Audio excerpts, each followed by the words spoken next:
Hello बच्चों, आइए आज हम सुनते हैं खरगोश और कछुए की कहानी। एक बार की बात है, एक जंगल में एक खरगोश और उसका दोस्त कछुआ रहते थे। खरगोश को अपने तेज भागने व अपनी चुस्ती पे बेहद घमंड था। इस वजह से वो अपने दोस्त कछुए का हर समय मजाक उड़ाता रहता था।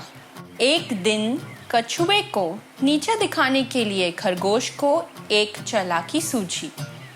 उसने अपने दोस्त कछुए से कहा, अरे मेरे दोस्त कछुआ, मैं कल से किसी को दौड़ लगाने का मुकाबला करने के लिए ढूंढ रहा हूँ, पर कोई मिल ही नहीं रहा।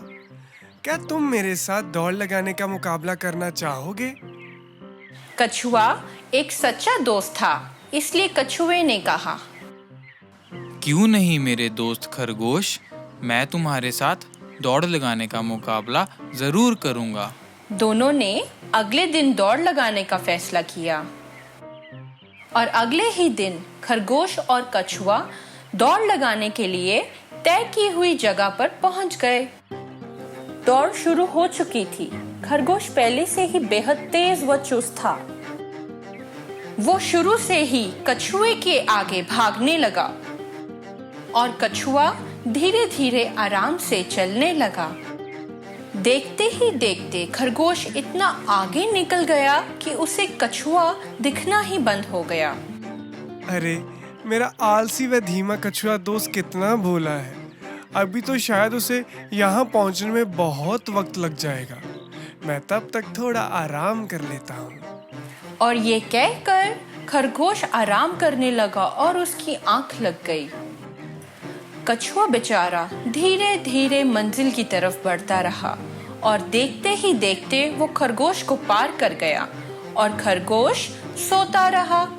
कछुआ दौड़ जीतने ही वाला था कि अचानक खरगोश की आंख खुली और खरगोश फिर से तेज भागने लगा। पर जब तक खरगोश कछुए को पार करता, तब तक कछुआ दौड़ जीत चुका था और खरगोश अपने घमंड की वजह से हार चुका था। तो बच्चों, इस कहानी से हमें यह सीखने को मिलता है कि मेहनती इंसान आज नहीं तो कल सफल जरूर होता है और घमंडी इंसान का घमंड आज नहीं तो कल टूट ही जाता है। हेलो बच्चों, आज हम एक चालाक लोमड़ी और एक कौवे की कहानी सुनते हैं। एक बार की बात है, कालिया कौवा खाने की तलाश में इधर उधर उड़ रहा था।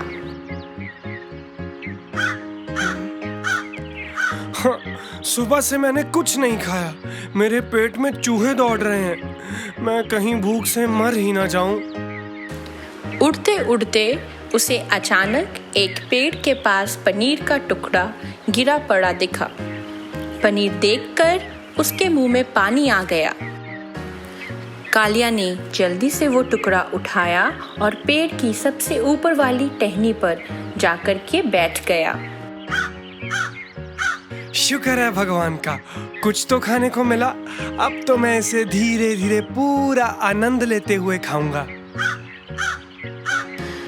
वही पास में एक शालू लोमड़ी रहती थी, जो काफी समय से भूखी थी और खाने की तलाश में इधर उधर घूम रही थी। तभी उसने देखा कि एक पेड़ के ऊपर एक कौवा अपनी चोंच में एक पनीर का टुकड़ा लेकर बैठा है। पनीर देखकर उसके मुंह में पानी आ गया और उसने वो पनीर कालिया कौवे से छीनना चाहा। वो पेड़ के पास गई और कालिया से बोली, तुम कितनी खूबसूरत हो कालिया, मैंने तुमसे पहले कोई भी इतना सुंदर पक्षी नहीं देखा। तुम्हारी दोनों आंखें बहुत खूबसूरत हैं और तुम्हारे पंख कितने शानदार हैं। कालिया अपनी तारीफ सुनकर बहुत खुश हुआ और वो बातों में बहता ही चला गया। मुझे आशा है कि तुम्हारी आवाज भी इतनी ही खूबसूरत होगी जितने तुम हो। क्या तुम मेरे लिए गाना गाओगे? मैं तुम्हारी मधुर आवाज सुनना चाहती हूँ। कालिया कौवा अपनी झूठी तारीफ में इतना मग्न हो गया कि वो भूल ही गया कि उसके मुंह में एक पनीर का टुकड़ा है। और जैसे ही कालिया ने गाना गाने के लिए मुंह खोला तो पनीर का टुकड़ा नीचे जमीन पर गिर गया। लोमड़ी ने भाग के वो टुकड़ा उठाया और जल्दी से वहां से भाग गई। कालिया जोर जोर से रोने लगा। अरे यार, ये मैंने क्या किया? मैं अपनी झूठी तारीफों में इतना खो गया कि मेरा दिमाग ही चलना बंद हो गया। और कालिया कौवा फिर से खाने की तलाश में उड़ गया। तो बच्चों, इस कहानी से हमें ये सीखने को मिलता है कि हर जीव को उसकी काबिलियत का पता होता है, पर कई बार लोग झूठी तारीफों में फंसकर अपना ही नुकसान करवा बैठते हैं। तो बच्चों, कभी भी चापलूसी करने वालों का विश्वास मत करो। तो बच्चों, हमारी अगली कहानी सुनने के लिए इस चैनल को जरूर सब्सक्राइब करें। धन्यवाद। हेलो बच्चों, आज हम आपको सुनाने जा रहे हैं एक बहादुर चूहे की कहानी जिसने एक शेर राजा को बचाया। एक बार की बात है, एक जंगल में एक शेर राजा सिम्बा रहता था। राजा सिम्बा बहुत ताकतवर पर दिल का बहुत दयालु था। पर उसे एक चीज बहुत प्यारी थी, वो थी उसकी नींद। और अगर कोई उसे सोते हुए तंग करता तो राजा सिम्बा उसका बहुत बुरा हाल करता था। एक बार ऐसे ही राजा सिम्बा एक पेड़ के नीचे घोड़े बेचकर सो रहा था और उसी पेड़ की जड़ में एक छुटकू चूहा रहता था। छुटकू चूहा बहुत शरारती था। छुटकू टहलने के लिए अपने बिल से बाहर निकला और उसने देखा कि वहाँ राजा सिम्बा सो रहा है। छुटकू चूहा राजा को देखकर बहुत चौंक गया। अरे ये तो राजा सिम्बा है, वो भी मेरे घर के बिल्कुल पास। ये मौका पता नहीं दोबारा कब मिले। जब तक राजा सो रहे हैं मैं इनके साथ खेल लेता हूँ। छुटकू चूहा राजा सिम्बा के साथ खेलने लग गया। वो उसकी पीठ पे नाचता रहा और सिर से लेकर पूंछ तक भागने लगा। जब उसने सिम्बा राजा के लंबे घने बाल देखे तो उसका मन राजा के बालों से खेलने का हुआ। अरे इतने घने और सुंदर बाल, वो भी राजा सिम्बा के, इनसे खेलने में तो बहुत मजा आएगा। और छुटकू चूहा राजा सिम्बा के बालों से खेलने लग गया। जब उसने राजा के बालों को जोर से खींचा तो राजा सिम्बा की नींद खुल गई और राजा को बहुत गुस्सा आया। राजा सिम्बा को गुस्से में देख छुटकू चूहा वहां से भागने लगा, पर राजा सिम्बा ने उसे अपने पंजे में पकड़ लिया और छुटकू डर के मारे रोने लगा। तुम्हें दिखाई नहीं देता मूर्ख चूहे कि मैं आराम से सो रहा हूँ? अब तुम्हें इसकी सजा मिलेगी। छुटकू चूहा डर के मारे कांपने लगा और बोला, मुझे माफ कर दीजिए राजा सिम्बा, मैं तो केवल आपके साथ खेलने आया था। आप तो इतने दयालु हैं और मुझ जैसे छोटे से चूहे को खाकर आपका पेट भी नहीं भरेगा। मैं आपसे वादा करता हूँ कि आपको फिर दोबारा कभी भी तंग नहीं करूँगा और मेरी जान बख्शने के बदले में मैं एक दिन जरूर आपकी मदद करूँगा। राजा सिम्बा को छुटकू चूहे को रोता देख उस पर दया आ गई और राजा सिम्बा बोले,